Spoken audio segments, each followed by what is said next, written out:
Good afternoon, members and persons present in the chamber. The Richmond City Council's Organizational Development Standing Committee will now come to order. Mr. Clerk, if you would please read the chamber emergency evacuation announcement. Upon activation of the emergency alarm signal, a person should immediately exit the building. Please use the exits to the left or right front of the council chamber or the east or west stairwell outside the rear doors of the chamber. Do not use elevators or escalators. After exiting the building, proceed to the assembly area located in front of the Department of Social Services building at 900 East Marshall Street. Citizens and employees should assist visually and hearing impaired visitors with exiting the building. Thank you, Mr. Clark. Members, pursuant to Rule 3D4B of Council's Rules of Procedure, committee member Andrew Breton has made a request to participate in the meeting via Microsoft Teams due to his participation in a work conference being held in Orlando, Florida.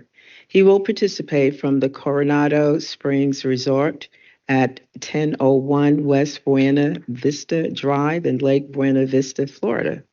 The committee members present must adopt a motion to approve Mr. Breton's participation in this meeting by electronic communication means if it appears to us that his request complies with Rule 3D of Council's Rules of Procedure. At this time, pursuant to Council's rules, I will solicit a motion from those members physically assembled approving Mr. Breton's participation in this meeting by electronic communication means. So moved. Thank you. The committee is voting on the motion for electronic participation means for Mr. Breton. Ms. Gibson?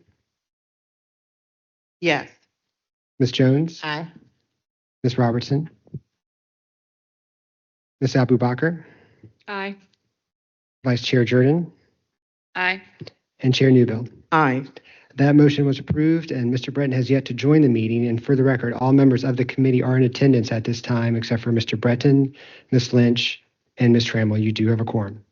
Thank you, Mr. Clerk. Do we have any proposed amendments to the afternoon's agenda? Yes, Madam Chair. The proposed agenda amendments to tonight's agenda is as follows. Item 1, Resolution 2025 R010 and the Organizational Development Board Vacancy Report will both be continued to the March 3rd, 2025 Organizational Development Standing Committee meeting. I will just need a motion to approve the amendment as presented. So moved. Second. The committee is voting on tonight's agenda amendments as presented. Ms. Gibson? Yes. Ms. Jones? Yes. Ms. Robertson? Ms. Abubakar? Aye. Vice Chair Jordan? Aye. And Chair Newbill? Aye. That motion was approved. Thank you, Mr. Clerk. Let's move on to approval of the minutes. Yes, the minutes to be approved are from the January 8th, 2025 Organizational Development Standing Committee meeting held at 5 p.m. If there are no amendments or corrections, then the meeting minutes will stand approved as presented. And those minutes have been approved. Thank you. Thank you, Mr. Clerk. Let's now move on to the reports for this evening. Yes, Madam Chair, the first report is a non-departmental report on the annual impact from Deputy CEO Tracy DeShazer.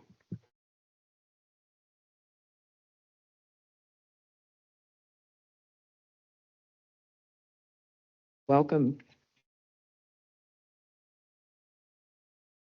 Good afternoon.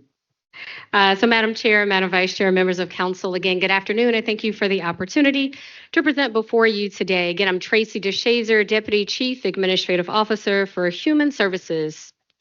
I am joined by my colleague, Dominic Beard, Special Projects and Grants Advisor, and then two additional team members that I do want to acknowledge that are unable to join us in council chambers today, but that are instrumental in this process, are LaShawn Bitton and Darcel Jones. We're also joined by members of our Department of Budget, who we work very closely with, and I certainly want to acknowledge Megan Brown and Lauren Kirk. Today, we will, for the first time, I believe, in recent years, be providing you as a full council with an overview of the non-departmental grants program. Additionally, we will be providing you with our newly created annual impact report. Before we begin, I first would like to acknowledge that this report features only human services administered grants. So I do want to be mindful of that. Again, these are the human services administered grants.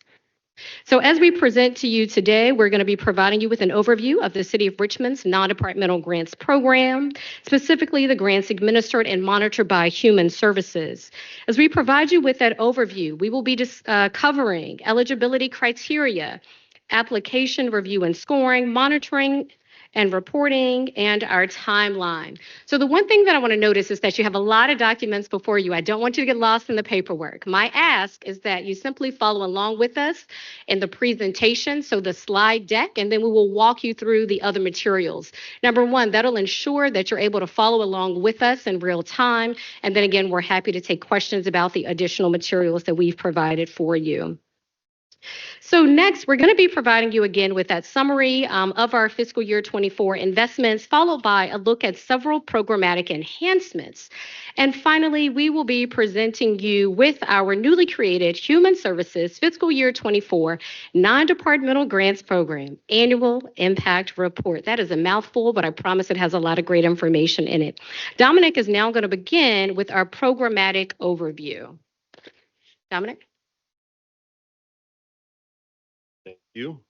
Good afternoon, Chair Newbill, Vice Chair Durden, members of council, Dominic Barrett, Strategic Projects and Grants Advisor. As we see up here, want to dive into a couple key points here. First, these are competitive one-year grants versus federal and other opportunities, which may be multi-year grants. And we're focusing on critical unmet needs. These are services that the city can't provide or can't provide at scale or in the way that these nonprofit partners can. I think it's also really important to note that not just with the non-departmentals, but with some of these other investments we're going to see, the city of Richmond is, if not the largest funder of nonprofits in the city of Richmond, certainly one of the largest nonprofit funders of nonprofits in the city of Richmond. Next slide.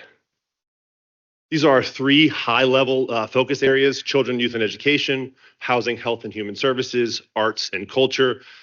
This is wide-ranging, and I believe really reflects the wide-ranging nature and the breadth of the human services portfolio. And we'll see that further in the impact report. You'll also notice between how these are laid out here and in the FY26 minor tweaks. I think that reflects each year we're trying to dial these in based on emerging trends, based on the data we're getting, and certainly based on feedback from council. Next, we want to take a look at the actual eligibility criteria. So the criteria that you see before you is standard across most grant-making organizations. We strive to balance rigor, but want to ensure that through the city's grant-making process that we're partnering with organizations and our residents are receiving services from organizations that are in good standing, and we do want to emphasize that. So organizations that are in compliance with the federal, state, and local regulations. Next, we want to take a close look then at our application review and scoring. First, it's worth noting that through the years, the city's approach to providing non-departmental or charitable grant funding, it's evolved. So this represents our current iteration. We've worked diligently to enhance the process and coordinated closely with the City of Richmond's Department of Budget. The application period ultimately runs from October 1 to around December 1. The reason we say around December 1 is because sometimes we have to shift that due to holidays, due to weekends, and so we want to be mindful of that. But it does open October 1. Applications are then submitted to the Department of Budget. The Department of Budget then assigns those applications to the appropriate portfolio for review and consideration. A few other things that we'll note in that process, again, that you see outlined before you, is that first, the applications are reviewed for eligibility. So going back to that criteria that we shared with you in that first slide, ensuring that those organizations are in compliance with the federal, state, and local processes and laws. I will say that through the years, we have had to sometimes inform organizations that something was out of compliance. And then we try to do due diligence and working alongside them to get them into compliance. And so that has happened throughout this process.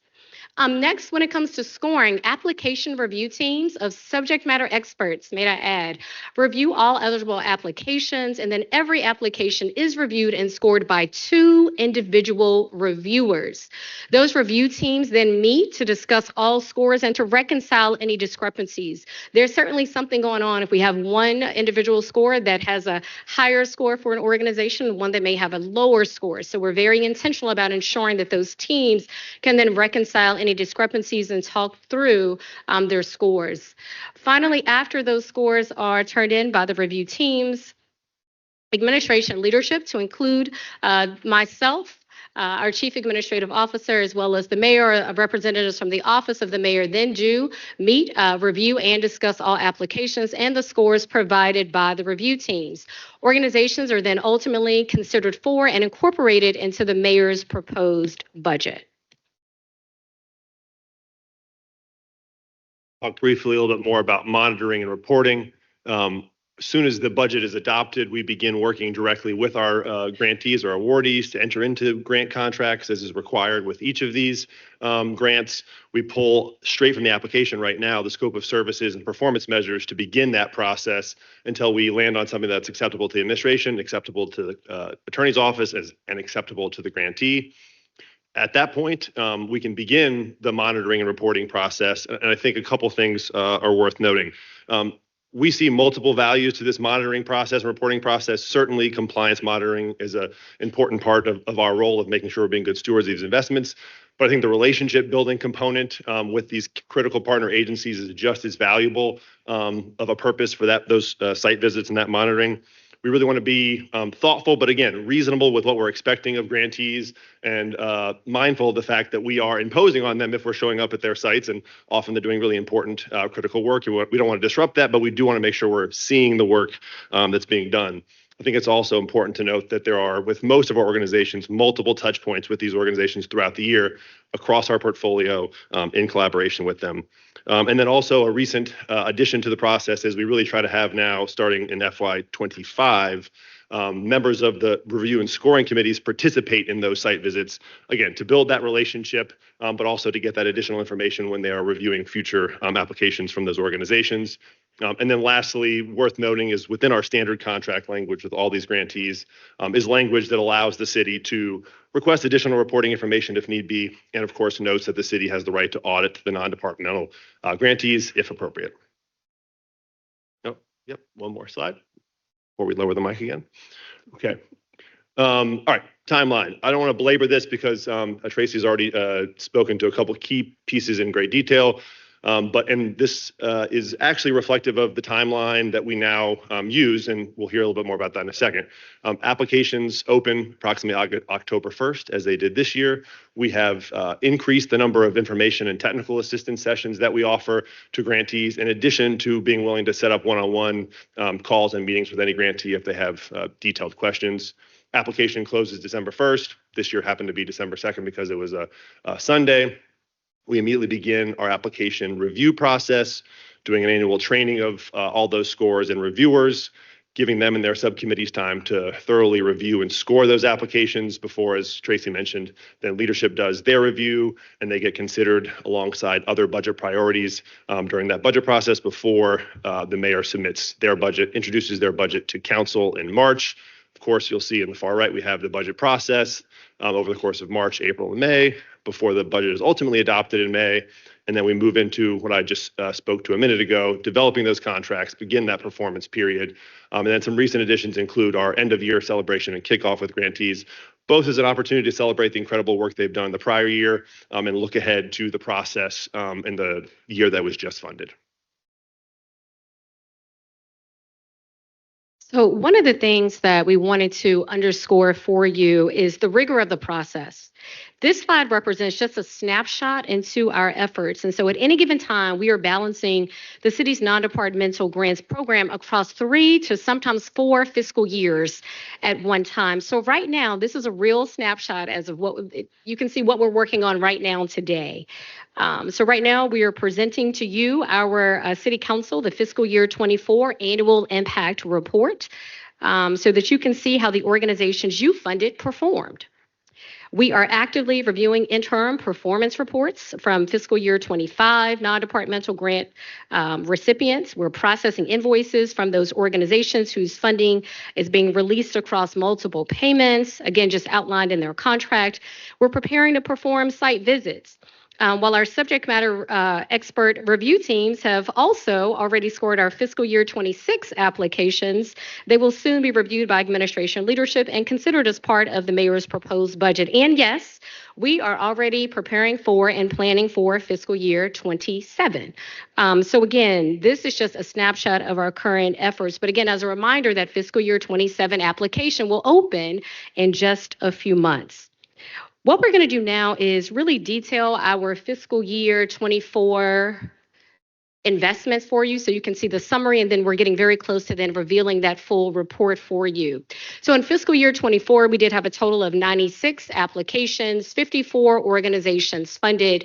That did represent a median grant size of about $96,000. So in total, $6,002,286 was appropriated or given out then to nonprofits through this process. Now, this also does include the city council adopted budget, right, as well as related ordinances, to include budget amendments as well, because what happens when those amendments are put in or other organizations are added is that they still are kind of lumped into this group, if you will, of non-departmental grant recipients. And then my team, we're the ones that still have to administer those contracts and ultimately administer and monitor those grants. So we did want to underscore that for you. Next, we want to detail that these investments that we're providing you an overview of today, they don't represent all of our investments. Again, the report that we're providing you with, it details the impact of the human services portion of our non-departmental grants program. But these investments, again, don't represent all of our investments into grassroots and other nonprofit organizations. Together, the administration and city council has established the Health Equity Trust Fund, the Positive Youth Development Fund, the city's eviction diversion program, the Family Crisis Fund, and the Heart of Richmond grant program.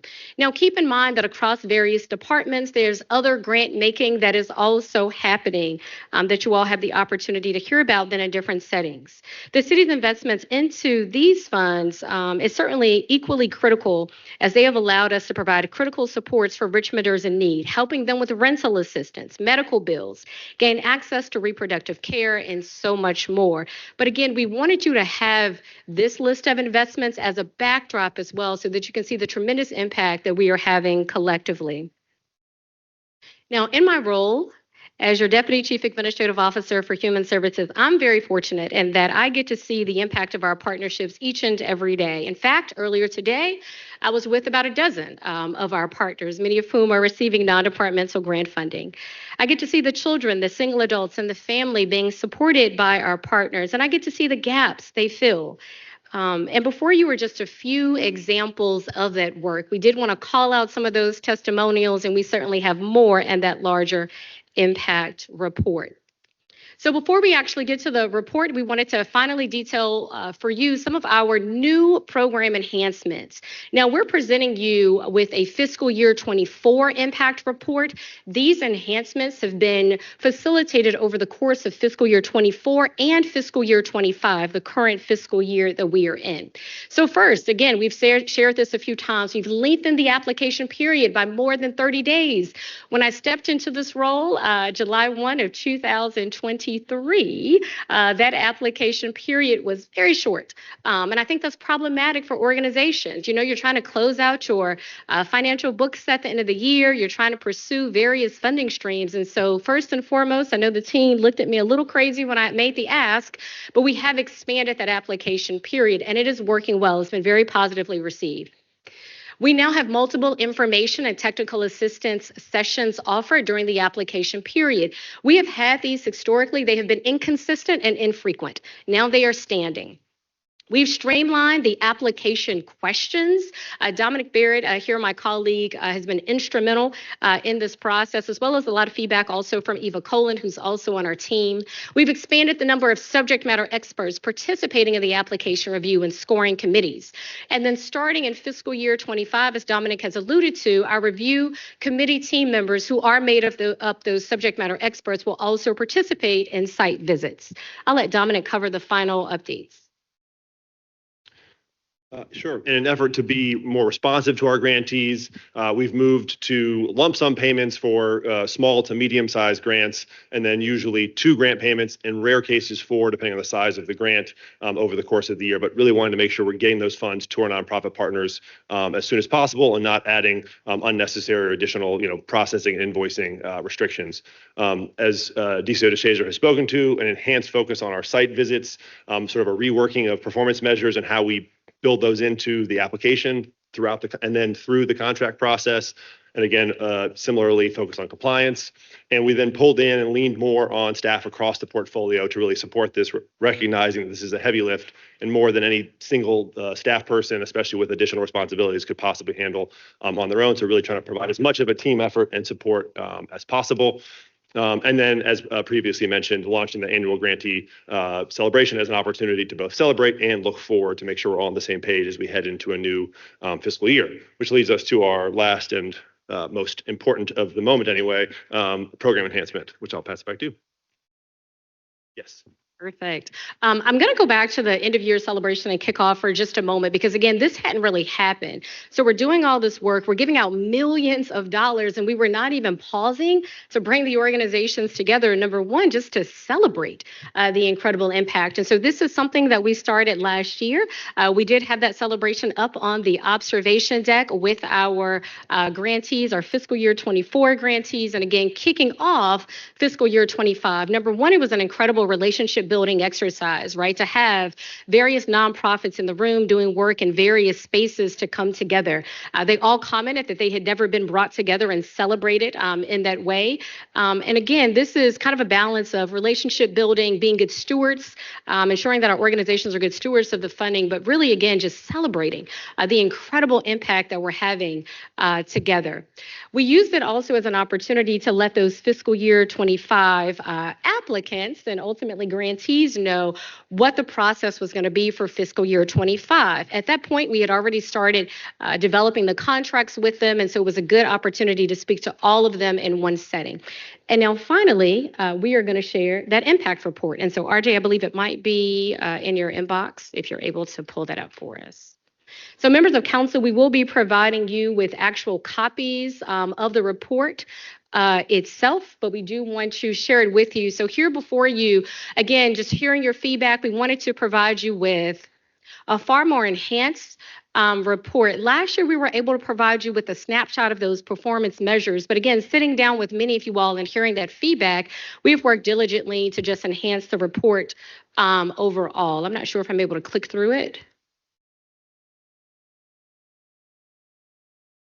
If not, we can scroll and I'll talk through it as we scroll through. So there, just a welcome message for me, just detailing a bit about our emphasis and focus through the year. Next page. Next page.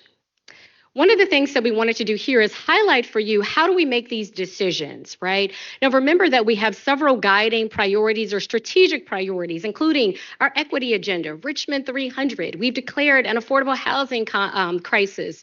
We have a strategic plan to end homelessness, our gun violence prevention and intervention framework. But these represent just a subset of our City of Richmond's guiding frameworks, but they are all interconnected and then ultimately speak to our efforts to really be diligent and intentional with this funding. Next page. As we click through the next pages, you should see again those investments that we talked about and those other funds, Health Equity Trust Fund, Positive Youth Development Fund, Family Crisis Fund, and the others outlined in the PowerPoint. You can keep moving forward. You can continue. One of the things that I want to detail for you as we continue to move forward is we've then broken down those 3 category areas, and you're going to see then a snapshot of each organization funded through non-departmentals. So you will see then the amount of funding that they receive for the current fiscal year as well as the next fiscal year. Next slide. And you can continue. Continue. Continue. So here again, what we've done is broken things down by each of those 3 focus areas. And if you can go just one more for me. A few more and one more. There you will see just a sample of what the pages look like. So every organization that you funded has this broken down. You'll see their scope of services for the fiscal year, what their fiscal year 24 investments were, fiscal year 23, the mission, a testimonial from them. And if you go just one more page, you should see then their back one, their performance metrics, and then their actuals as well. And this is detail for every single organization. Our intention is to provide you with the opportunity to have a greater line of sight into how the organizations are performing so that as you make decisions around adopting the budget, you'll be able to make more informed decisions. And we're happy to take questions.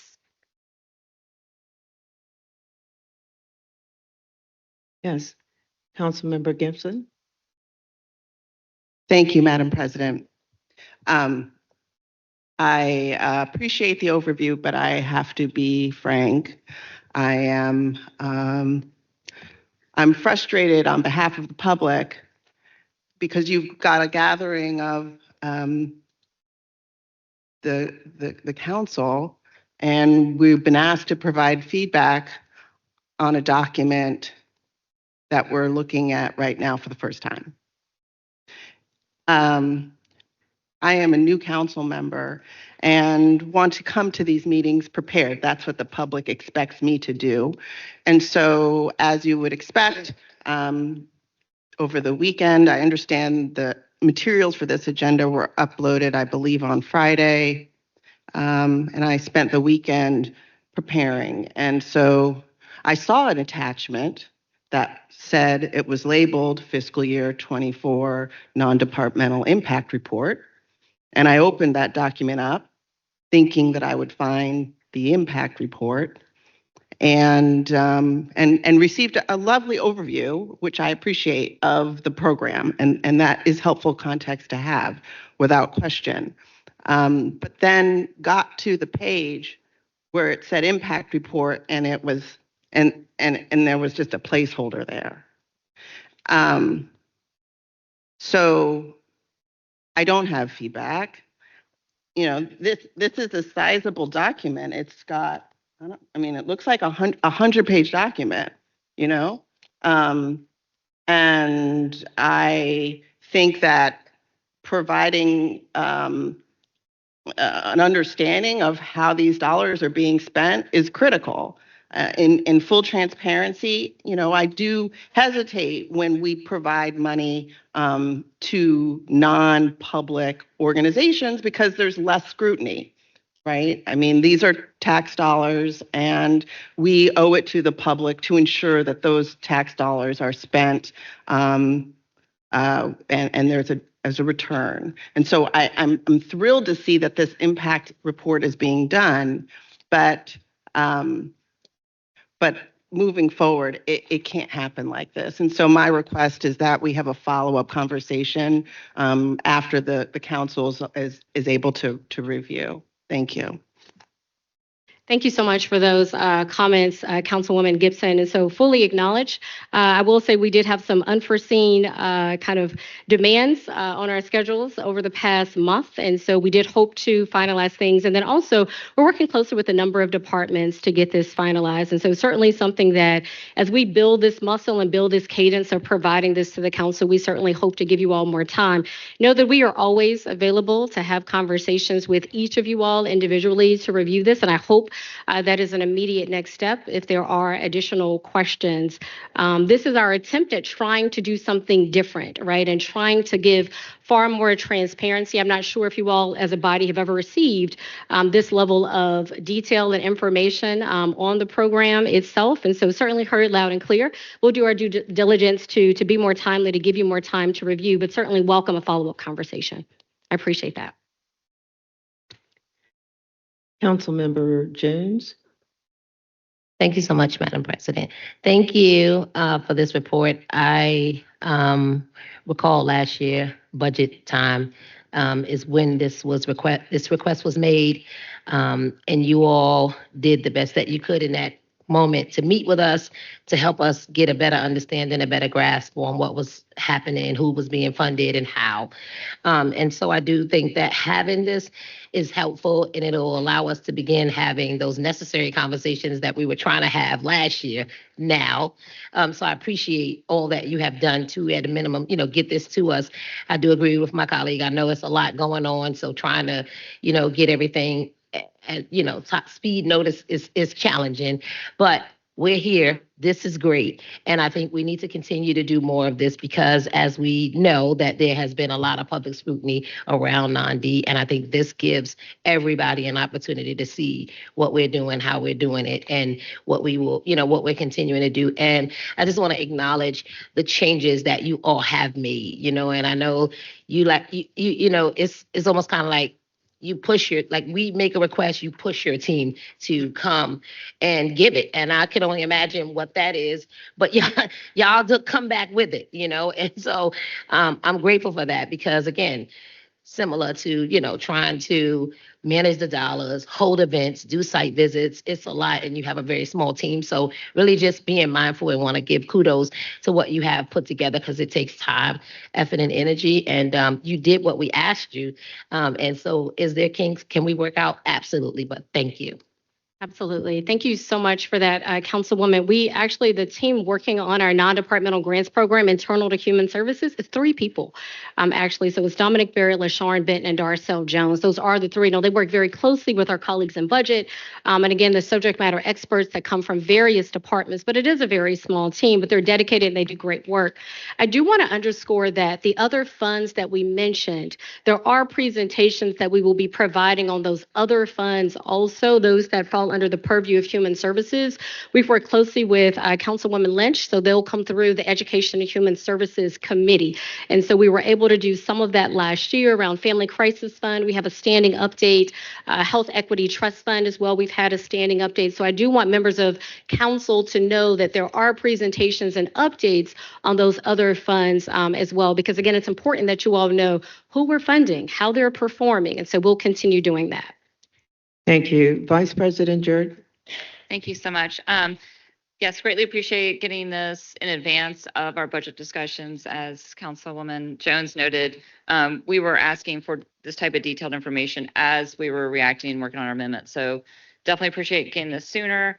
One of the things that I think we discussed last budget season was, knowing the information is all in here, but having one page that says, this is the organization, this is the dollar investment, this is how many Richmonders were served.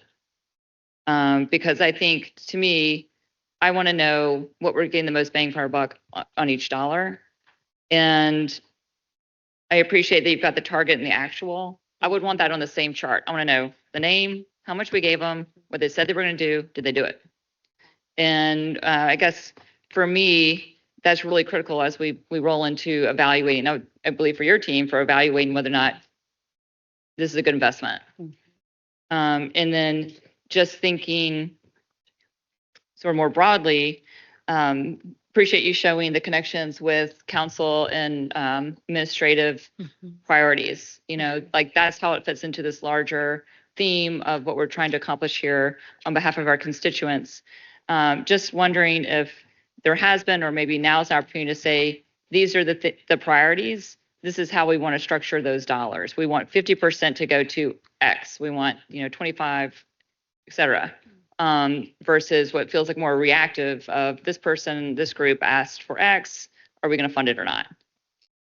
So those would be my comments, and I look forward to looking through this more closely. Thank you so much.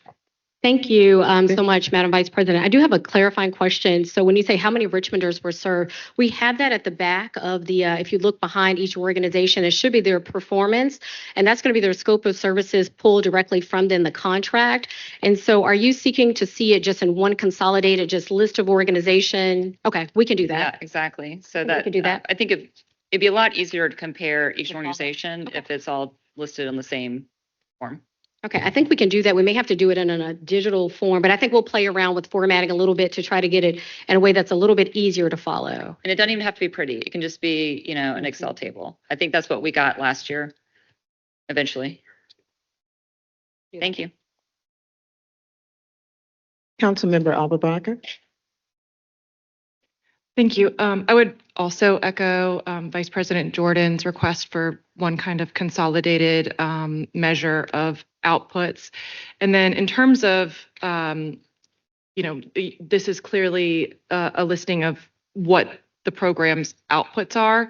How do you correlate that to actual substantial outcomes in the city of Richmond? And how are we tying that and telling that story? Two things. I will want to make sure we follow with both of you to make sure we understand, because one of the unique strengths, but I think also challenges of this is we are funding such a wide breadth of organizations, from arts and culture to housing and homelessness. And so whether it be outputs or outcomes, they're going to be often, I think, very hard to find a sort of a common denominator that you can measure against. Also, it's become a challenge to sort of speak to the total impact when we may have duplicated clients, where one organization's providing, like Connexus, free eye screenings to 900 RPS students, and another organization's also serving all elementary school students across RPS. So I think that becomes a challenge. I think equally challenging is trying to speak to, especially given that breadth, any kind of collective impact or collective outcomes across this. And I think you would find that most funders of this breadth would have similar challenges sort of articulating in that way. I think where there's opportunity for growth, and where I think we've continued to try to push, is tightening the sort of acceptable performance measures and outcomes. In some cases, I think we are going to find that a standard sort of traditional output is probably what's going to be most appropriate for some of these grantees, but making sure we are working with them to try as hard as possible to quantify that in terms of outcomes. Also, with these being annual grants versus multi-year grants, showing anything in a way that's, I think, going to be particularly moving in terms of improvement in health outcomes, for instance, is going to be a challenge on a year-by-year report. But I think we are doing what we can each year to ask for the most tangible and useful measures of impact, and when possible, more than just a simple output of the number of students served, by a particular program. Just a follow-up question on that, because I know that we emphasize that these are annual grants, but many of these organizations receive annual grants year after year after year. So as an organization, what are we doing to ensure equity and that the smaller nonprofits are still able to access these grants, and that we're doing our due diligence on each of these larger nonprofits to ensure that year after year, we're not just giving them the money and that they're actually using it? Because I think that a lot of these players I've seen for a long time. Yeah. I think there's sort of two pieces there. One, an acknowledgement of encouragement to make sure we really are helping hold organizations accountable, particularly larger investments, particularly year over year. In terms of sort of like, I think, equity and making sure that this is an opportunity for a wide range of organizations. I think two things: one, constantly tweaking our process, but two, speaking to some of those complementary investments, like our Heart of Richmond program, which was established last year specifically to speak to organizations who are not well designed or well suited for the non-departmental grant program, at least as it's currently structured. Also, things like our Positive Youth Development Fund, which come with that capacity building support from an external partner and are designed to focus on organizations who may or may not be serving at scale in the way that a lot, but not all, of our non-departmental organizations are serving. So that's sort of a partial answer there. I would Oh, sorry. Yeah, look, I'm going to come back to you, Vice President. Councilmember Robertson. Thank you, Madam President. Good afternoon, I guess, or evening, close to, not sure. What time is even? Is it 5 o'clock? Okay. All right. So thank you for this report. It's great to have something before us, and thank you for the printed copy, because it is difficult to electronically be able to access all of this information in one place. Hopefully this will also be available where we can do that as well. but it is very valuable to have it all before us in one place and to be able to see the different organizations that are providing services. I think Richmond is unique in a lot of ways from this perspective. I don't know that if we essentially competitive to other cities of our demographic that is putting this kind of money into a non-departmental budget with application process. I would like to know, in addition to the money that is in the non-departmental, the actual dollar amount that is in the other funds and other kinds of services that you mentioned through, I guess, their human services. So we can look at what that budget is. And if there are other grants that is not included. For example, I know Next Up gets $3 million every year. I'm not sure if I know whether or not there's a breakdown within here as to what organizations they serve. Absolutely. Which organization actually get resources, and the application process of their process is different from the October 1st, December 1st, and how those applications are scaled and decisions are being made. Because of the number of organizations that provide services, and many of them titled as the same services. Many of them, for example, may be providing housing assistance services. I want to make sure that the delivery of the service and the participants that have needs know where they can find services and how those organizations are uniform in their application process and what they're asking for and how people can deliver them. The question that I have is, for every organization that we set up and that we fund, they have an accounting service, they have a marketing service, they have a executive director. And I'm not suggesting that all of these organizations aren't needed, but there is a lot of different organizations that are providing services with the same title. And one organization may only have a couple of $1,000. Mm-hmm. Another organization may have $50,000. And so what happens for the client is they're constantly searching between as many as 10 and 15 different organizations for a particular kind of service, to only run into a brick wall and say, we are out of funding, and where do I go from there? Which organization? And because there is not a method by which all of those organizations provides a one-stop opportunity for the applicant, in my opinion, I don't know this to be accurate, but I assume that most of the most of the people that are the receivers of the service are most likely to be people of poverty or people of low income. Maybe if it's down payment assistance, we may go up to 80% of the area median income for some folk. But people of poverty and low income don't have time and the resources to go to 50 different, or 10, or 3, or 4. And not knowing when you pick up that phone and call, because sometimes our office have to make that phone call and get put on hold, or, we don't necessarily get through in a speedy way. And unfortunately, the clientele that benefit from these programs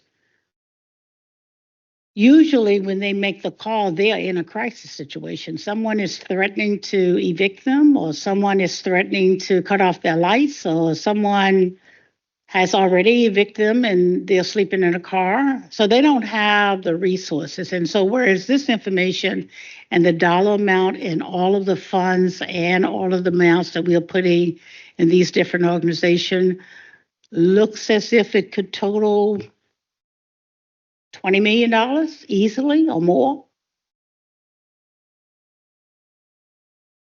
I remain a little concerned as to whether or not they are easily accessible to the persons that need them. It's one thing to go through the application process for those who are seeking to receive the funds. It's another thing to evaluate whether or not we're making a difference, and whether we're really changing people's lives, or whether we're touching a lot of people. Because I looked at some of the applications, some of the background information on your targets and your actuals. So in some cases, your target and your actuals are extremely different, which means that people are actually providing more service than they initially had targeted to present. And those numbers are huge. They're very, very large.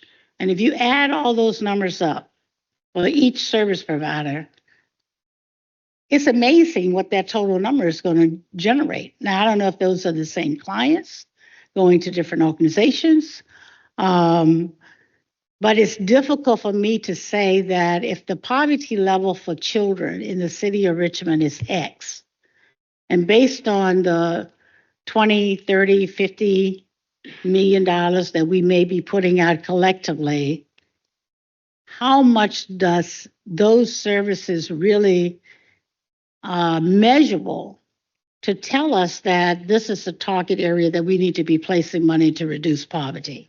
So I really appreciate the report. I'd like the opportunity to review it much closer. Absolutely. Because I'm left with a feeling of a little bit of a void that I'm not really sure that the money that we're spending is getting the change that we're looking for. And we may be so. I can't say yes or no to that. I do know that there are probably just as many, half at least, many organizations that still want to get money from the city to do some of the same kinds of services that are listed here. So the demand appears to be greater than what we're meeting. But I'm not sure whether or not, if I added up these numbers, if we would feel like we're putting sufficient money where it needs to make the kind of change. So those are just questions that I know I don't expect an answer from you from that, but I just wanted to put that out when I review this. That's what I'm trying to get to the bottom line of. And so if a meeting with you or some other way that I could better do an analysis of this, if you would be willing to help me in that process, that would be extremely beneficial. Absolutely. And Councilwoman, if I may, just a few things on what you said, because you said quite a bit, but I want to make sure we acknowledge it. The first question was around, can this be electronically available? So yes, absolutely. We'll follow up to ensure that all council members have this, both the presentation itself, the PowerPoint, as well as the report in the electronic form.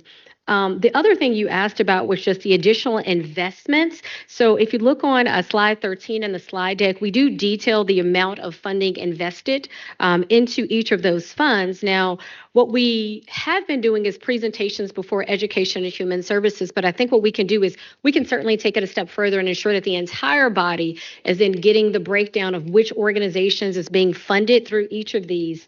I heard you, Councilwoman, and you asked about not only that breakdown, but the application process for them so that you all are aware of it. I know Councilwoman Jordan, for example, Positive Youth Development Fund, there was an organization in your district that you reached out about asking questions about that application process. So that's something that, yes, we can absolutely provide that information to the entire body. And then I think what you're getting to, Councilwoman Robertson, is overall the accessibility of services. So I think that's a bigger charge for human services beyond just this. And that is, how are we kind of categorizing the services, the resources that are available, and what work can we do to better ensure that our residents know where to go? It's a very complicated process. When you're just trying to get some basic needs met, and you don't know where to go. And so I take that charge back. I think beyond just the scope of our non-departmental grantees, but how can we do some work to put together perhaps a resource guide or something that's a bit more digestible for our residents as a starting point, and then certainly welcome to other feedback. Just a couple of other questions. No, for the Mr. second Barrett. part, go with that. Yep. Okay. Council Vice President. Oh, thank you. Yes. And again, Mr. Stager, you guys do a phenomenal job. You have such a large workload. I really appreciate your time putting this together and walking us through this. And I'm trying not to give you extra work for no reason. Anyway, but I think it would also be really helpful for these organizations that really seem to be of a pass-through function to understand how much actually gets to those other organizations that they are facilitating a grant for. And hopefully that's a column you can put on the spreadsheet, and you can charge them with providing that information. Thank you. In most cases, that'll be very easy to provide because it's extrapolated or it's articulated in the contract with them about what the maximum percentage that can go to an overhead or program administrative cost. That should be very easy for us to provide. Thank you. Thank you. Rounding the wagon on questions, Councilmember Abubakar. Thank you. Just another quick question around just understanding the transparency of the application review process. I know that there is, you talk about how applicants are reviewed, there's review teams and there's scores. What are can you walk us through how the final funding decisions when it gets to that administrative review piece, and is that a consistent and transparent process? And because I didn't see anything in that about how those final decisions are made. Yeah. Oh, sure. Yes, so you should in your packets have the full application and guidelines document. So we are transparent with what that scoring guide is that the review committee is using. And I think part of what you're asking is, after those review committees establish their scores and make their recommendations, how do we get from A to introduce budget? I think there's a couple ways to frame that, but most critically, I think the most important piece is to recognize that those scores are one very important, if not the most important data point, and then a series of meetings. First with the Human Services leadership team, meeting with the DCAO and the folks who've been a part of that process to then make recommendations to the budget office, the CEO's office, and the mayor's office. And at that point, we're able to bring in other data points, such as what's the current budget environment, or are we going to double the investment in the Positive Youth Development Fund this year, or the Health Equity Trust Fund? So maybe we don't need to put as much into that same sector within this category. My very first year stepping into this, there was a recognition that if we're able to fully or increase investments in any area, our safety net clinics needed to be a priority. So that wasn't just looking at, did they score 99.9, but so long as they were doing good work and scoring well, we need to invest more significantly in there. So there is a point at which you have to take these other factors into consideration when making an ultimate recommendation. So I wouldn't stand here and say it's always going to mimic exactly what those review scores looked like, 100 and down, if that makes sense. Okay. Councilwoman Robertson. Chair, just a couple of other questions. One of the things that were confusing for us is that when you put out your applications for non-departmental, there isn't a budget already set at that time, right? So you get tons of applications that well, I don't know how you determine what the budget is. I think you go through if I'm hearing you correct, go through your applications, what that dollar amount is and the recommendation, and then that's what you suggest to the mayor for his budget that he presents to us, right? And then when the budget comes, and we don't necessarily know what those applicants are that you're making a recommendation for before they go to the mayor. So we don't have a sense of whether or not what organizations have been selected to be awarded funds at what amount. So when we get the budget, we get into a challenge with, budget amendments because the guys that don't make your application process come to our desk and ask us to put them back into the budget, right? So I guess the question is, and I asked this question during the budget cycle the last time, is how do you put applications out for dollars that you have not identified as a source of revenue to fund anything with? And so it kind of feels like the chicken and the egg thing, and I'm not sure if I'm comfortable, if I know I'm dealing with the chicken or the egg, I'm not sure. That is, Councilwoman Robertson, you are absolutely right, and it's something that we navigate, right? And so my vantage point from where I sit when I'm reviewing now, my team knows, again, I keep doing this to Dominic because he's sticking with me in this process, but I ask a lot of questions, right? I want to see the application. I have questions, right? So every year, this is now my second year going through this process, and typically I'll review a few, then I'll call Dominic back and say, I have 5 more questions, right? And so it is a rigorous back and forth, but we don't have a dedicated budget. Now, this is something that our interim CEO, we've been actively discussing, right? Because we don't actually have that set amount. And so I'll defer to her to share just a bit more on this very topic. Good afternoon, Sabrina Joy Hogg, interim CAO. We are more than happy to set a cap.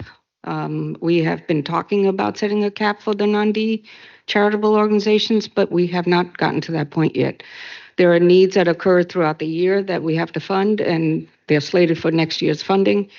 But if this is the will of the council, we'll be happy to set a cap. Thank you. Can I do just one follow-up question, Madam Chair? Easier said than done as far as just setting a cap, and where that falls back on.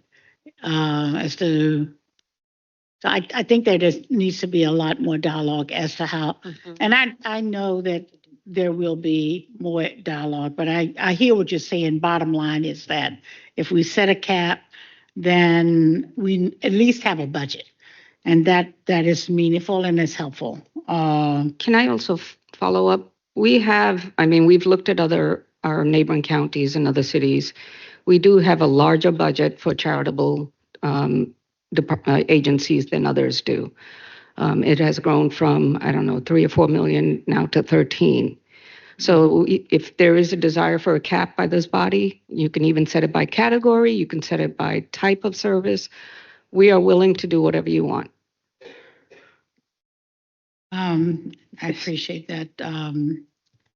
Whatever we want, we'll take advantage of that.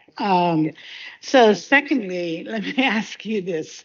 And Councilwoman, if I may, I hear my interim CEO, but Human Services have some grace on us as we are the ones administering most of the grants. So just keep that in mind. Understood. Yes. The other question that I have, Madam Chair, and that's my last question. I serve as the chair of the Citizen Advisory Board for the Office of Community Wealth Building. It appears to me frequently that as we identify new program, new funds, new or organizations that we fund through the different means that we are speaking of here, that the Office of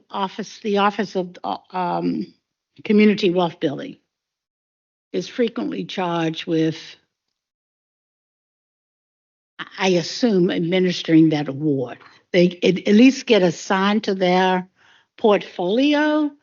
And as members of the advisory board, we're frequently asking questions as it relates to how it aligns with reducing poverty and the impact report as it relates to that.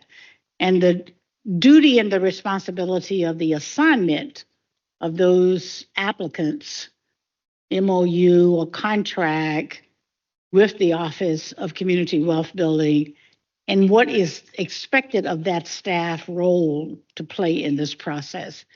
If you would just get me those answers at some point before the next meeting of the board, that would be very helpful. Thank you. Thank you. Councilmember Gibson. And we're going to try to round to the, because we have one more report, but please. Thank you. I wanted to circle back on the point that Councilwoman Abu Bakr made in terms of outcomes. Um, and maybe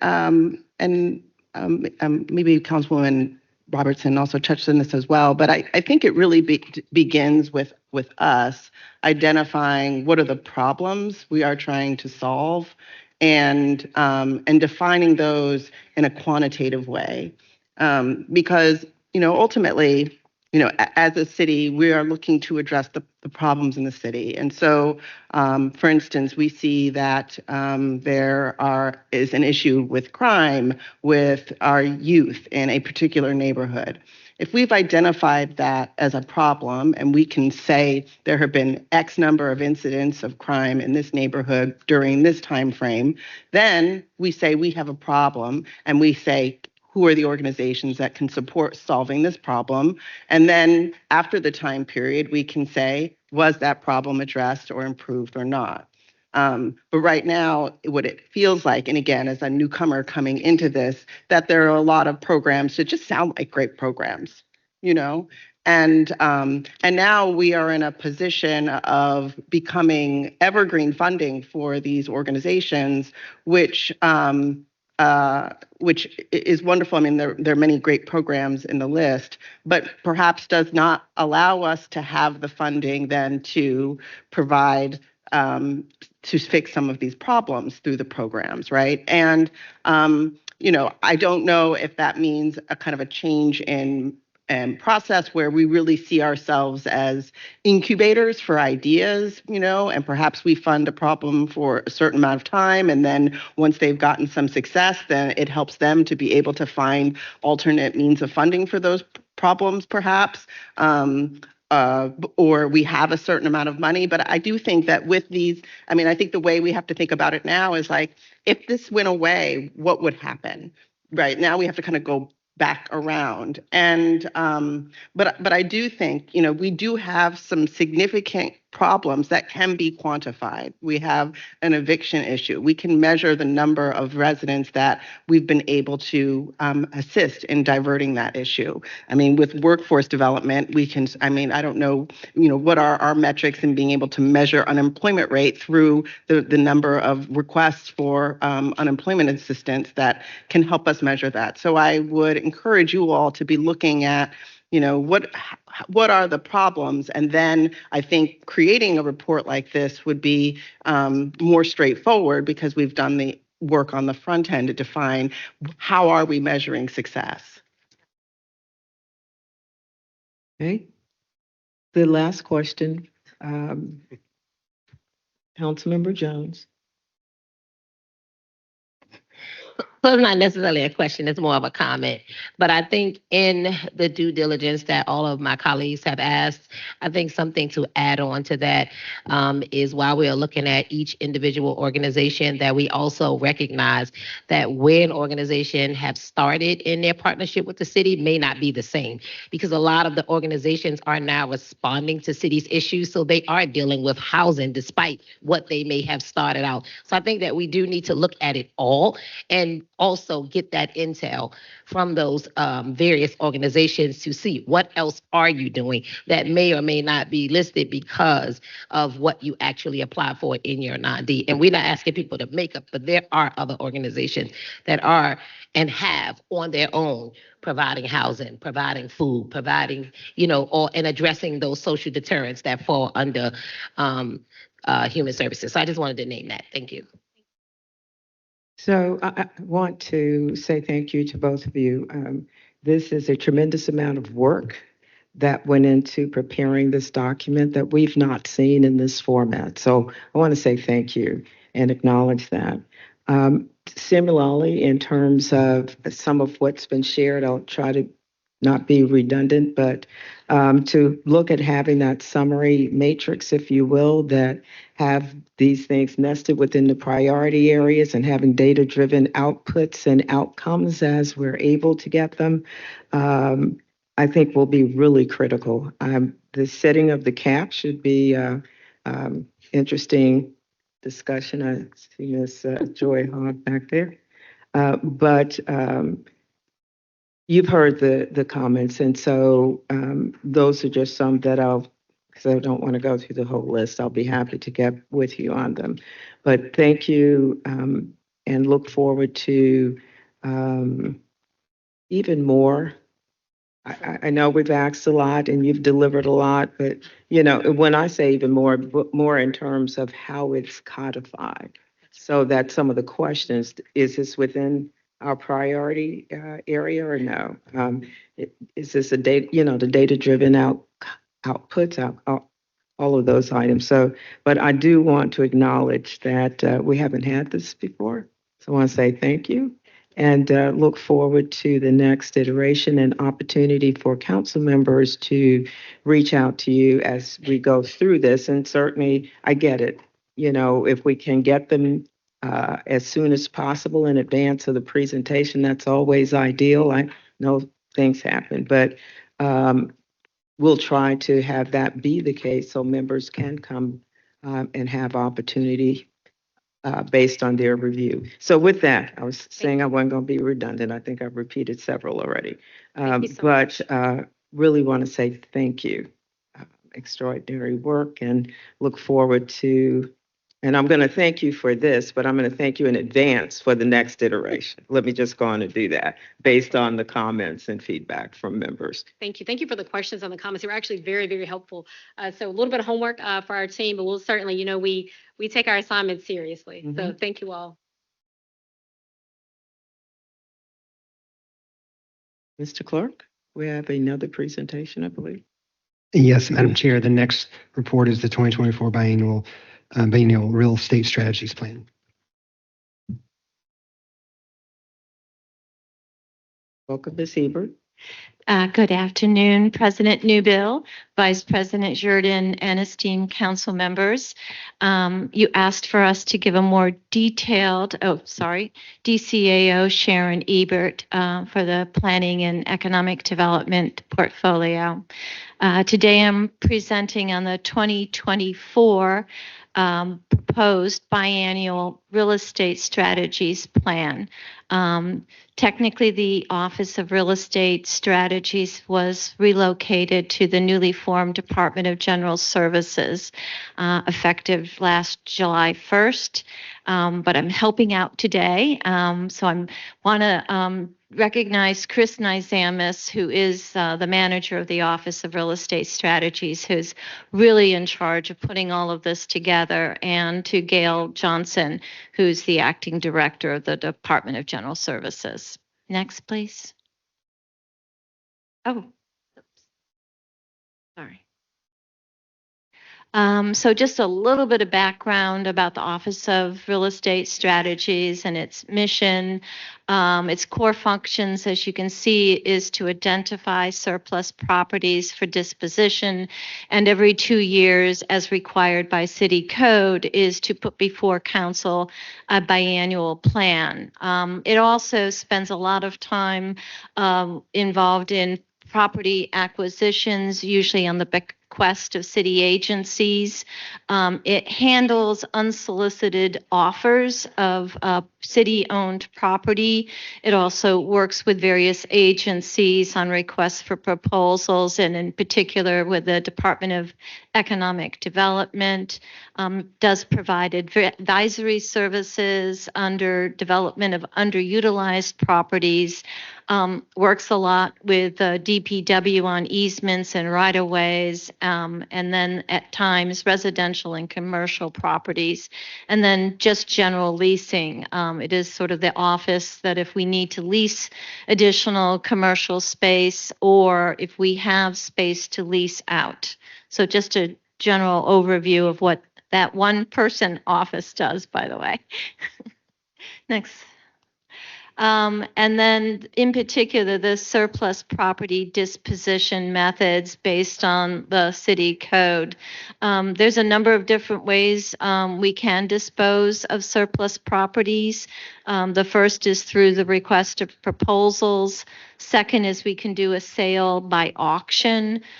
We can accept unsolicited offers. And as you know, we have brought before council several unsolicited offers over the last several years for disposition consideration.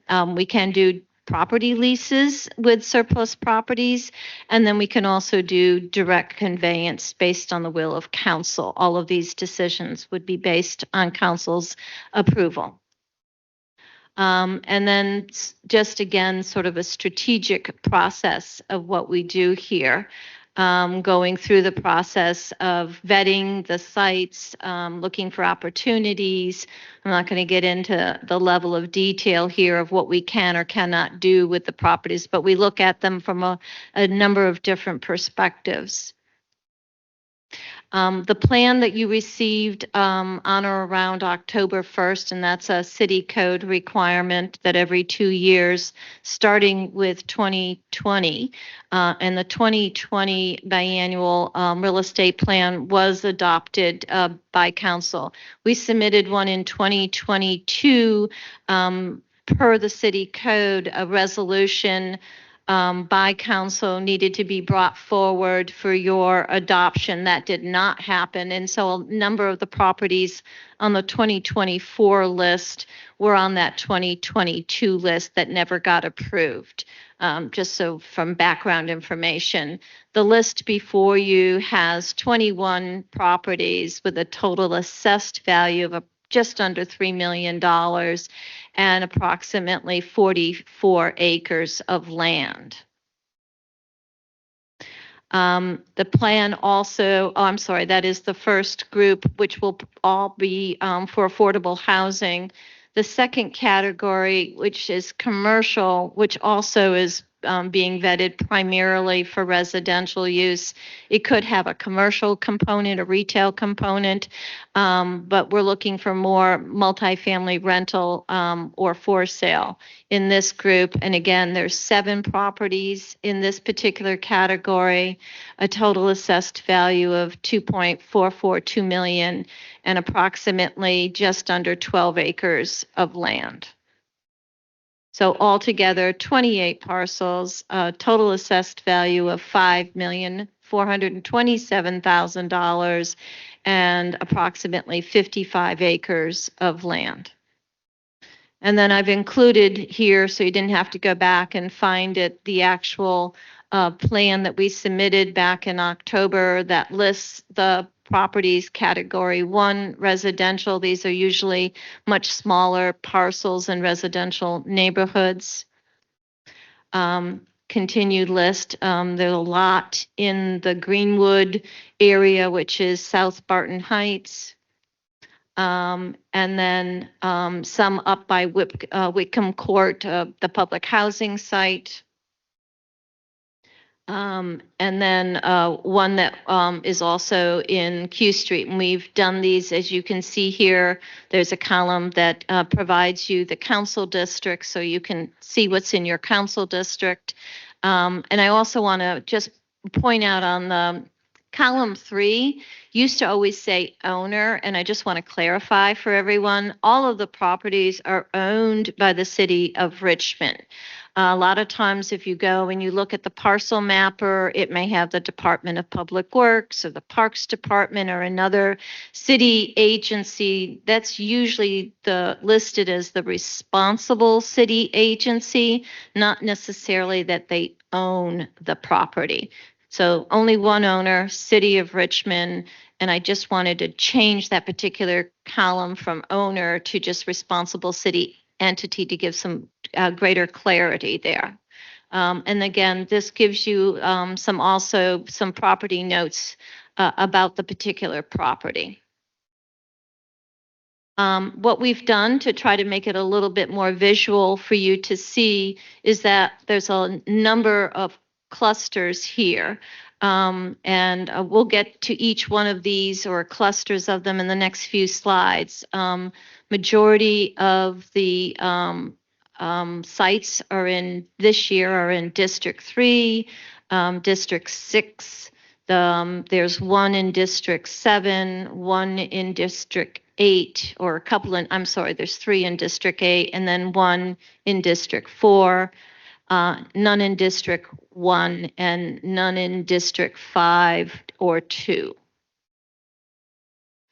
And so what we've done today is to try to break them out by the clusters and based on the council districts, so you could have a general understanding or a better understanding of where they're located and what the land looks like today. So we've provided you a couple of photographs.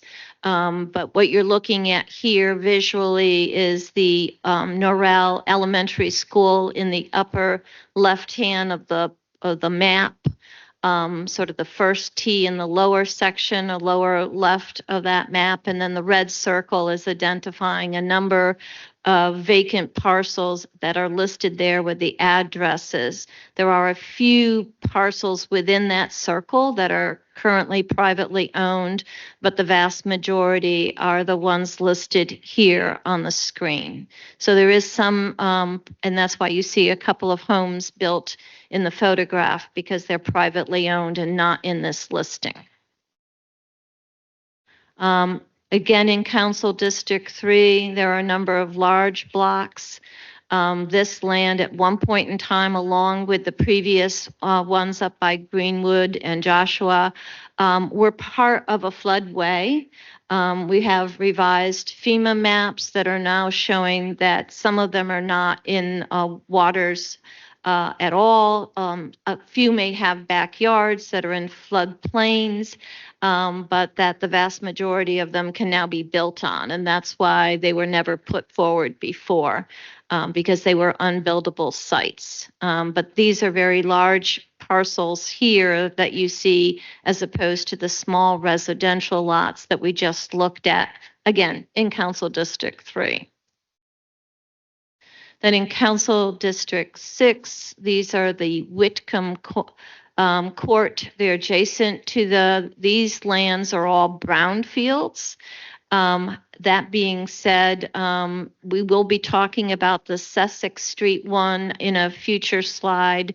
Parks Department reached out to us after October 1st and said that they were interested, after they saw the list, in 2 of these parcels. One of them is Sussex Street. We'll talk about that in a minute. And then the other one is in District 4.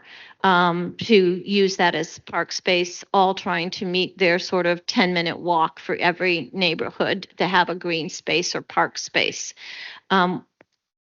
The fact that these are brownfields, we've had at least 2 or 3 developers reach out to us in the last couple of years expressing interest in developing these for residential housing, and would be willing to pursue brownfield credits on their own to have the sites remediated, and they did not see that to be a problem. I know that Director of HCD, Merrick Malone, and his staff have been looking at these, and I do believe that the large majority of these will be issued in one RFP for solicitation for affordable housing later this spring, if you do adopt this plan. Again, there is one other one in District 6. It's showing as a green space, but in actuality, the top photograph shows that it's been used as a public parking lot for some time. And as you can see by the second photograph down, it's adjacent or across the street from the Manchester Courthouse. The courthouse has its own parking lot in front of it. And so with all of the for all the market rate housing that's happening in this area right now, we thought this might be a better use than a parking lot to dedicate this lot for infill affordable housing.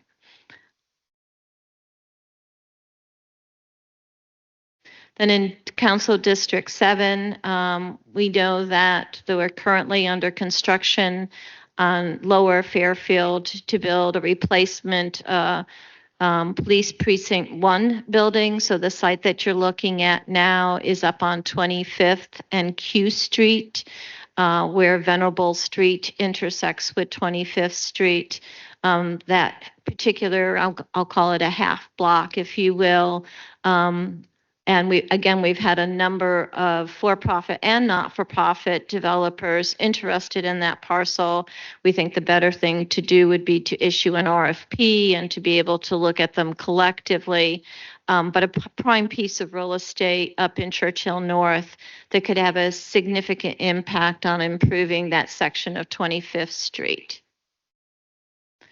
Down in Council District 8, we vetted this with DPW and DPU. There are a couple of vacant parcels, and if you look at the map on the top and then look at the photograph below that, as you're coming through the new roundabout on Belmont Road, you can see the vacant land on the left as you go through that, and then there's a few pieces again on the right-hand side as you're driving north on Belmont Road. Again, we have received an unsolicited offer from a developer already, but I believe the better approach would probably be to issue an RFP for that development as well. But there's a total of 4 parcels there. And then getting back to Sussex Street, as I mentioned a few minutes ago, the Parks Department reached out to us.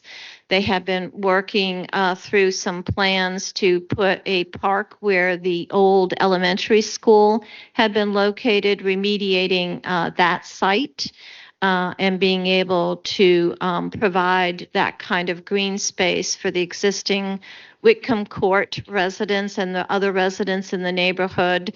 So we're going to recommend through an amendment to the resolution that this particular parcel be removed from the list. And then we have one other as well.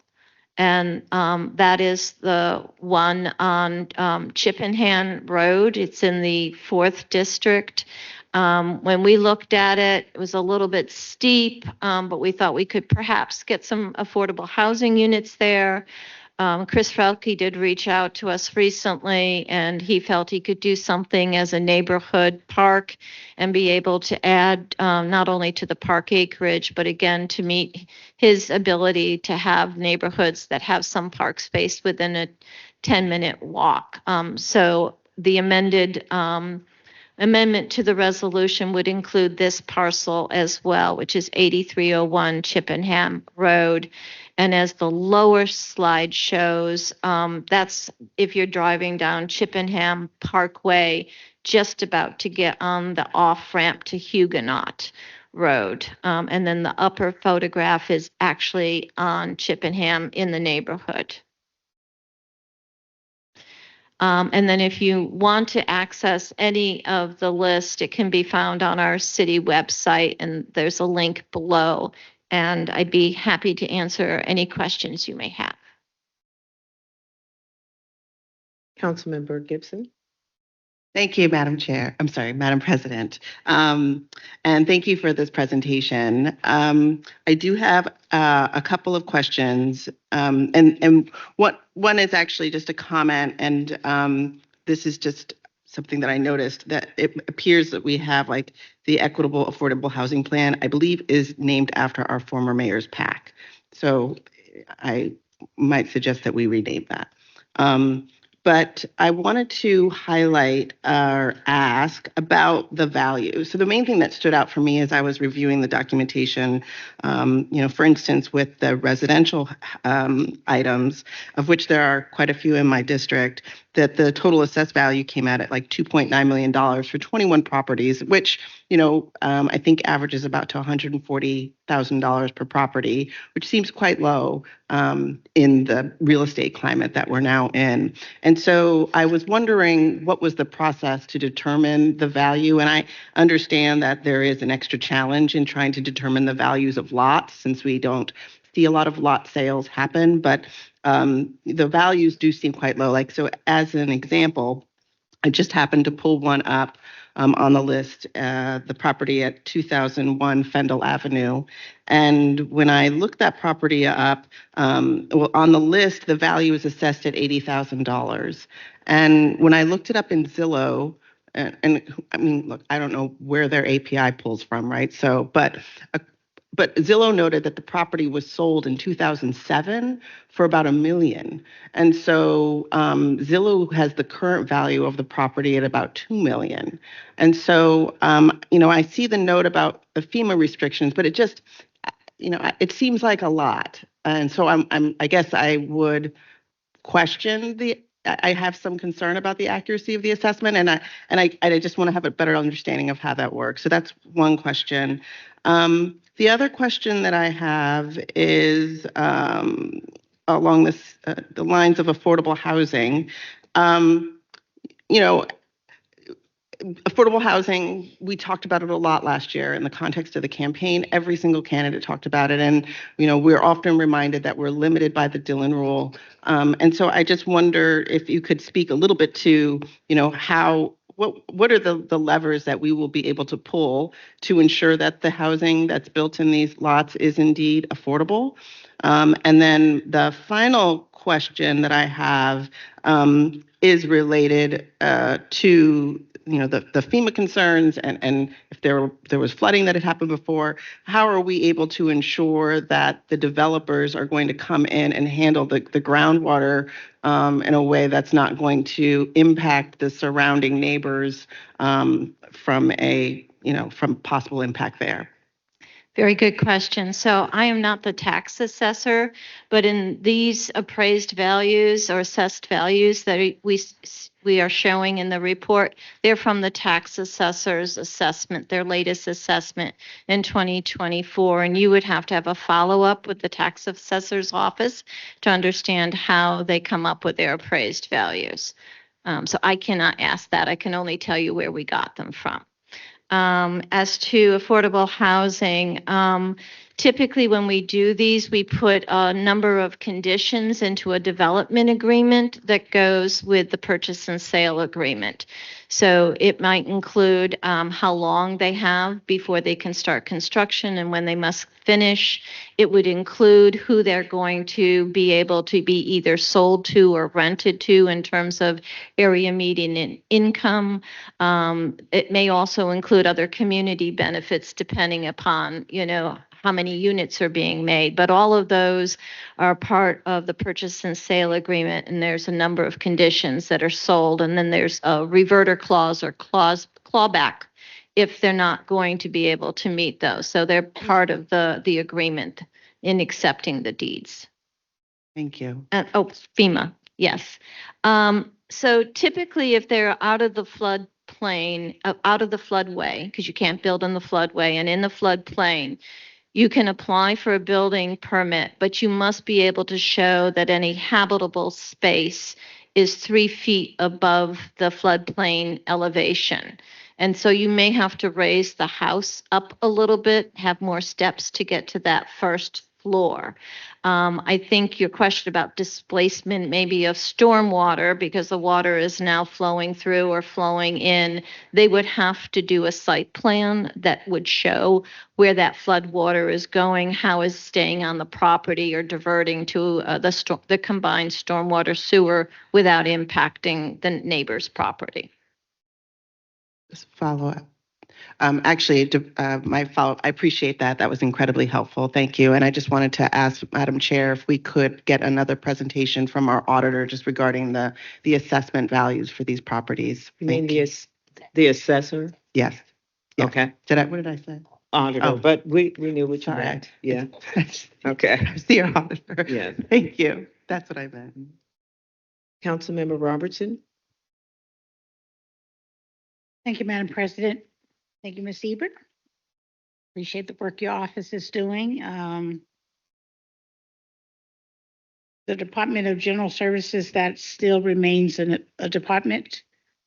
Yes, Okay. to my knowledge. Okay. Right. So the question that I have I found it really interesting that I remember the flooding that took place in the 3rd District and how long that land has been sitting there vacant. So it's very interesting to learn that most of it now is not considered in a flood zone. So better understanding that would be probably more scientific than I'm capable of quite imagining. So I'm going to trust you and your developers and the changes that have been made as it relates to it being in a flood zone.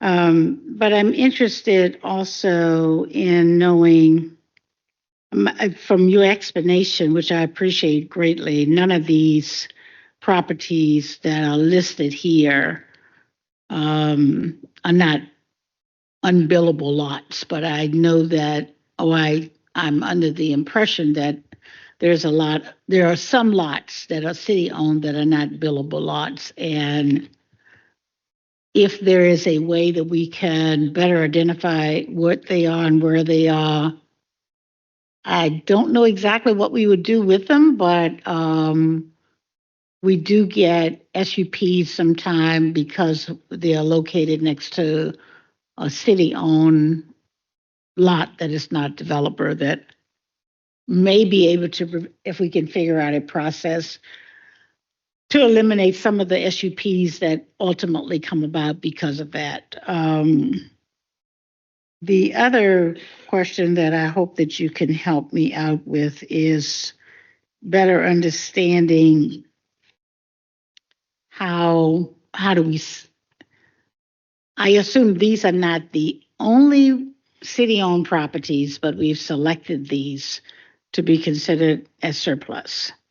I was not clear on the understanding of your statement regarding a resolution that never was acted upon in 24. Can you help me understand that and whether or not there's particular action that council needs to take now as it relates to a resolution to make sure that the surplus property, we've done our due diligence so that we can move forward? So part of it is this meeting. I think what we were waiting for in 2022 was for council to somehow meet and vet that 2022 list. I don't know if that happened, but I don't think it happened because you all have a right to look at the list and say, don't take that off. We don't want that on there. Take it off, etc.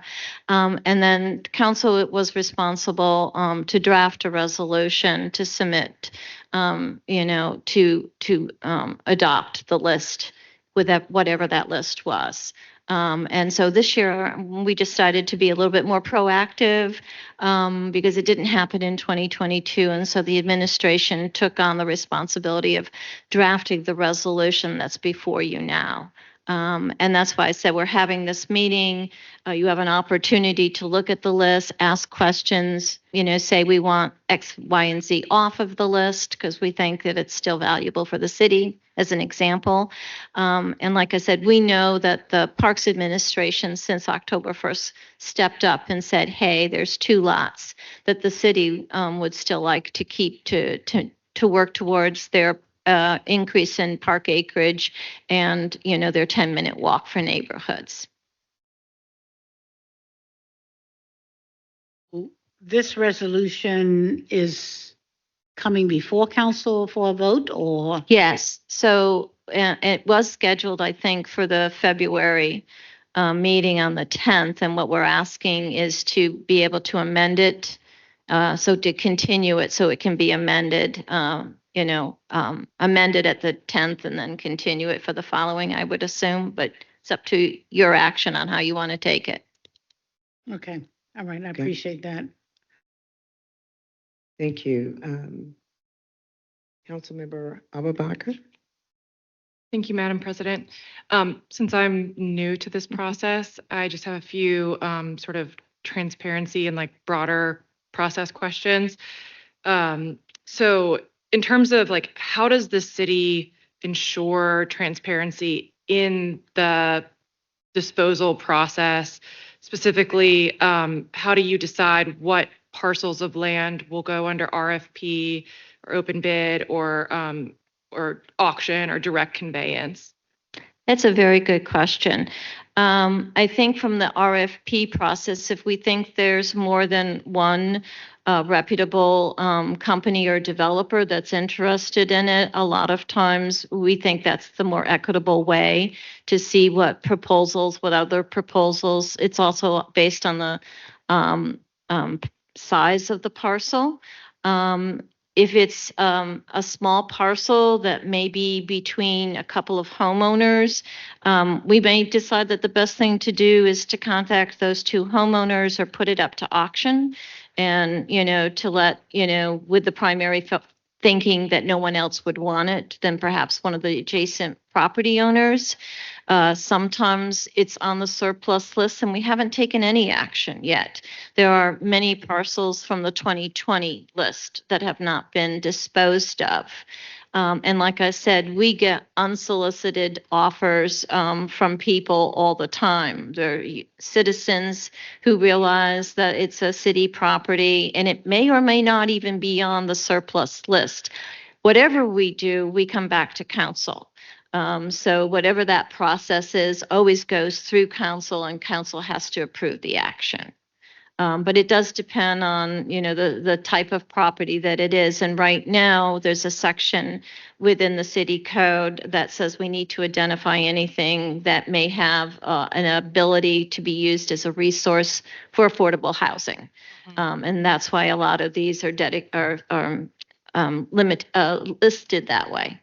Right, and then just a point of just letting you know that when you click on the link, it goes to a dead page. Okay, we will make sure that fixed. That might have been my problem with just changing it to PDF. Thank you. Ms. Ebert, thank you for the presentation, and we'll certainly proceed to get additional information from the assessor. I have a question in terms of, at one point, we were working on a community benefit agreement template, if you will. Did we get to, so that with each property, that would accompany it, and we would have worked through whether percent affordable, whether any number of things. Where are we with that? So it kind of got standardized when we were doing the resort casino, to be honest with you. And then that was used for both the Diamond District RFP and the City Center RFP. And I think the only thing that we do sometimes is to look at it to say, do all of these community benefit requirements make sense, say, if we're working with a nonprofit? So. Okay, thank you. So can I get a copy? Sure. Okay, appreciate that. And maybe other members would like to have that because with every development, I think we're always asking, so what percent affordable, what level of AMI, any number, MB, you name it. And so, yeah. Thank you. You're welcome. For the presentation. Look forward to follow-up resoluting. And I know that our city attorney and you all will be involved in that and give us more direction in terms of how you want to proceed. Yes. Thank you. Thank you. With that, members, that concludes our presentations in terms of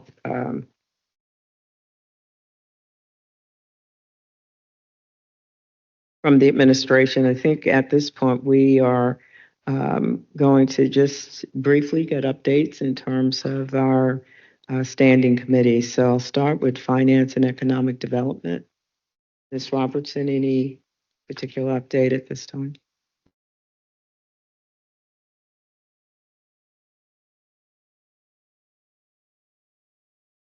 I'm sorry, Madam President. You have such a wonderful, beautiful, low voice that sometimes. Was it too loud? I think I can fix that. Okay. These are the reports from the council's standing committees, and I wanted to start with Finance and Economic Development. Okay. The Finance Committee did meet, and the papers that were adopted through the Finance Committee that have come to the council, I'm not going to elaborate upon those as council has already taken action on those. Council, the board, the standing committee is privileged to serve at the pleasure of the council to address many of the financial concerns and goals and objectives that the council would like to achieve. in order to best represent the total council interest in the financing and budgeting and economic development for the city of Richmond. We are planning to have what we will call a work session where all of the members of the board and the alternate is invited to attend that meeting along in cooperation with this administration staff, associated staff, to attend that work session for the purpose of reviewing a list of priorities as we best understand them to be at the present time, that the council would like for the board to make a decision on. Those decisions will be made, and there will be tentative appointed time for presentation to the Finance Committee. We are moving the Finance Committee to I think it's the third Wednesday of every month at 2:00 here in the chamber. The informal meetings that we have typically had prior to the original committee meeting in the future will also turn into what we are calling work sessions, so we can work with the administration on any of their presentations and questions and concerns so that we can be more consistent in exactly where we're going and knowing what those challenges are, so that the committee report will be providing you with information as to some of the challenges that we face, some of the goals that we feel very comfortable that we will be able to achieve. So one of the things I'll just mention that's on that list at the present time, we know that there's going to be a significant adjustment that has to be made to our budget in order to get our assessor's office working in concert with a timeline for the budget.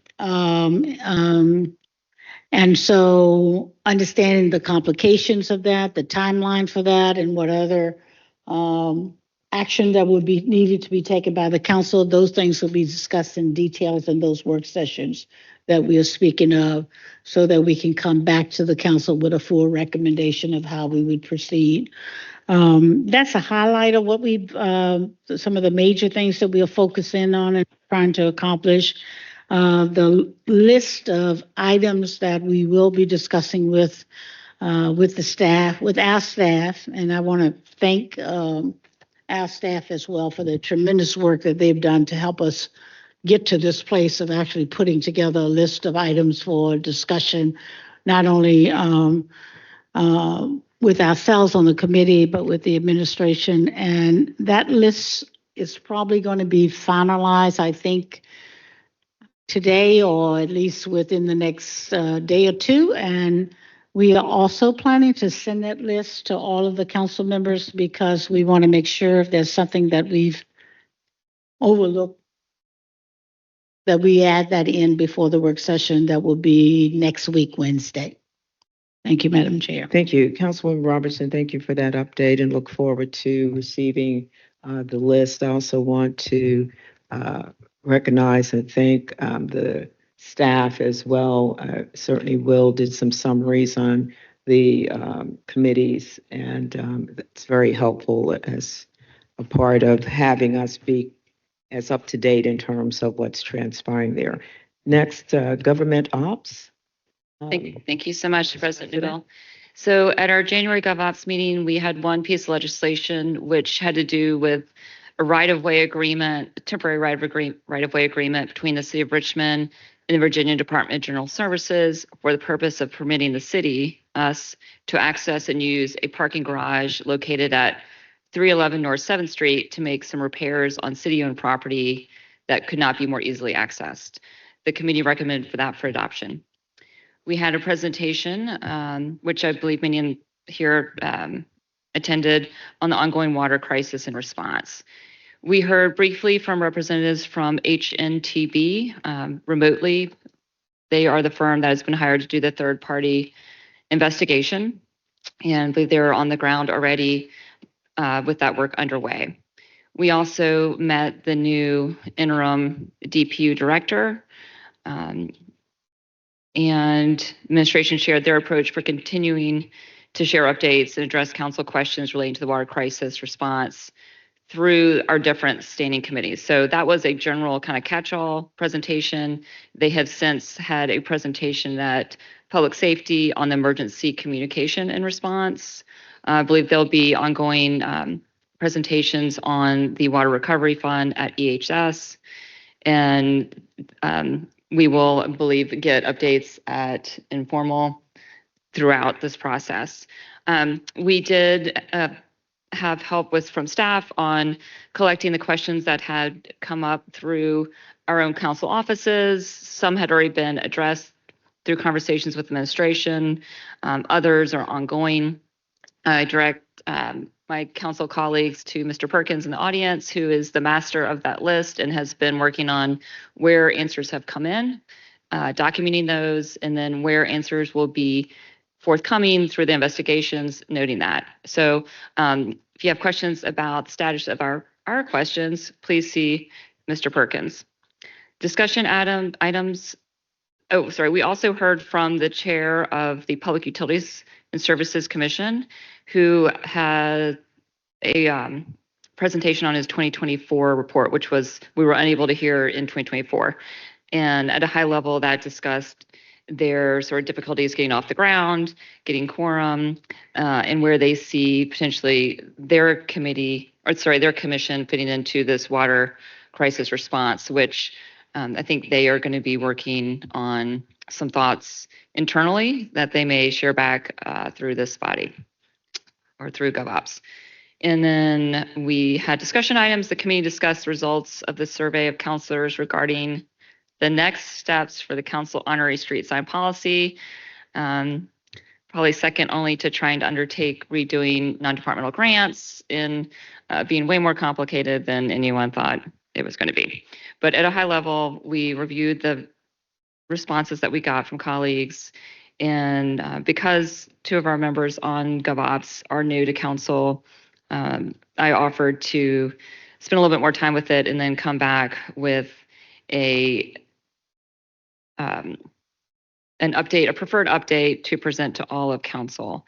And at a high level, the process, which I think blends what we have heard from DPW, from council members and others, is that there would be a preliminary review of the submittals by the History and Culture Commission, an annual cap of the number of honorary street signs, a defined budget for those street signs and installations to be within DPW's budget, final review by council of individuals to honor on a biannual basis. And the hope is that we will be able to consider this legislation this spring. Obviously, we have some very weighty things on our docket right now, but we need to close this out.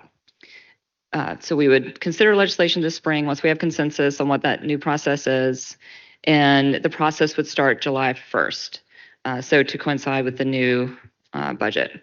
In the meantime, it's been recommended that we lift the honorary street sign moratorium because we have had, I think, a more extended period of trying to come to a new process than any of us anticipated. And I know council members have some folks that they are desirous of honoring before July 1. So for the time being, we are slowly marching forward, and that's the update on that one. GovOps work session, we will be meeting as a committee to work through our agenda items and preferences for the year. This Wednesday, February 5th, 1 o'clock in the second floor large conference room. GovOps, we'll be discussing the committee's role and responsibilities, plan for priorities, presentations, etc. Our February meeting will be Wednesday, February 26th at 1 o'clock. We are anticipating an update on the HTNB water crisis after action report, presentations from DPW on the city's landfill and green fleet plan. These presentations, discussions, items may be subject to change based on our conversation this week, but as it stands, that's what's on the agenda for now. Thank you. Thank you, Councilmember Jordan, and thank you for referencing the lifting of our street sign names, because we have some that have I certainly have had to say to folks, we're waiting for our new procedure, so thank you for that.